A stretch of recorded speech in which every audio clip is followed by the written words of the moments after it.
សួស្តីបងប្អូនទាំងអស់គ្នាថ្ងៃនេះខ្ញុំមានមុខម្ហូបមួយគឺមាន់ឆាអំពិលទុំហើយសាច់មាន់នេះ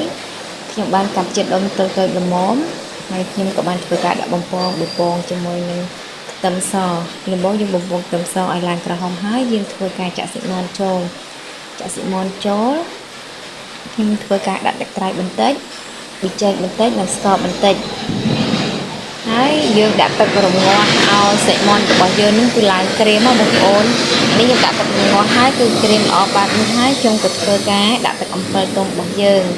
ហើយទឹកអំពិលទុំនេះគឺទឹកអំពិលទុំដែលខ្ញុំបានធ្វើដោយខ្លួនឯង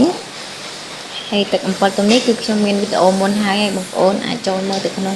Channel YouTube របស់ខ្ញុំបានខ្ញុំដាក់ទឹកអំពិលទុំចំនួន2ស្លាបព្រាហើយនិងប្រេងខ្យងចំនួន1ស្លាបព្រាពេលដែលយើងដាក់ទឹកអំពិលទុំហើយនិងប្រេងខ្យងហើយយើងទៅធ្វើការជោគច្របល់ឲ្យសព្វគ្រឿងទឹកអំពិលទុំរបស់យើងហើយបងប្អូនពេលដែលយើងដាក់ទឹកអំពិលទុំចុះហើយបងប្អូនធ្វើការភ្លក់មើលតើរសជាតិដែលយើងបានដាក់ស្ករប៊ីចេងមុនហ្នឹងតើល្មមហើយឬនៅហើយរសជាតិជូរដែលយើងចង់បានគឺបានហើយឬនៅហើយខ្ញុំក៏បានភ្លក់មើលវារៀងស្ទើរខ្ញុំក៏បានថែមស្ករហើយនឹងប៊ីចេងបន្តិចទៀតដែរបងប្អូនពេលដែលយើងភ្លក់មើលហើយគឺរសជាតិតាមល្មមដែលយើងបានហើយមាន់ថ្ងៃនេះគឺអត់មានអីច្រើនទេបងប្អូនឆាអំពិលទុំបានងាយលឿនហើយឆាប់បានញ៉ាំទៀត